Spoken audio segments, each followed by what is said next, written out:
Depuis la nuit des temps, les hommes croient en des forces invisibles, capables de guérir, protéger ou détruire. Mais qu'est-ce que la sorcellerie? Est-ce une simple superstition, une réalité occulte, ou une invention de la peur humaine? La sorcellerie peut se définir comme l'usage de pouvoirs occultes pour influencer la vie humaine. Mais attention, ce mot n'a pas le même sens partout. En Afrique, elle est souvent liée à un savoir caché, transmis en secret. En Europe médiévale, elle était perçue comme une alliance avec le diable. En Amérique latine, elle se mêle au chamanisme et aux cultes ancestraux. Beaucoup confondent sorcellerie, magie et religion. La différence est subtile. La magie, c'est l'art de manipuler les énergies à travers des rituels.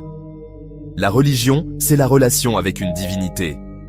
La sorcellerie, elle, c'est l'usage de forces mystérieuses, souvent dans l'ombre. Prenons un exemple. Un mage en Égypte ancienne pratiquait la magie pour honorer les dieux, alors qu'une guérisseuse européenne pouvait être brûlée comme sorcière. Dans les traditions, on distingue la sorcellerie noire, qui vise à nuire. La sorcellerie blanche, utilisée pour protéger ou guérir. La sorcellerie grise, qui mélange les deux. En Afrique de l'Ouest, par exemple, certains portent des talismans protecteurs, appelés gris-gris, tandis que d'autres racontent des histoires de malédictions destructrices. La sorcellerie est aussi un miroir de nos peurs.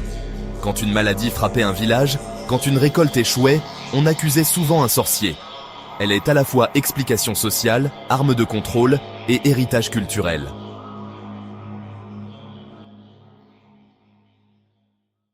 La sorcellerie fascine, effraie et divise. Elle n'est pas qu'une superstition, mais une croyance universelle. Dans la prochaine vidéo, nous allons voyager dans le temps pour découvrir son origine. Des temples égyptiens au procès de sorcières.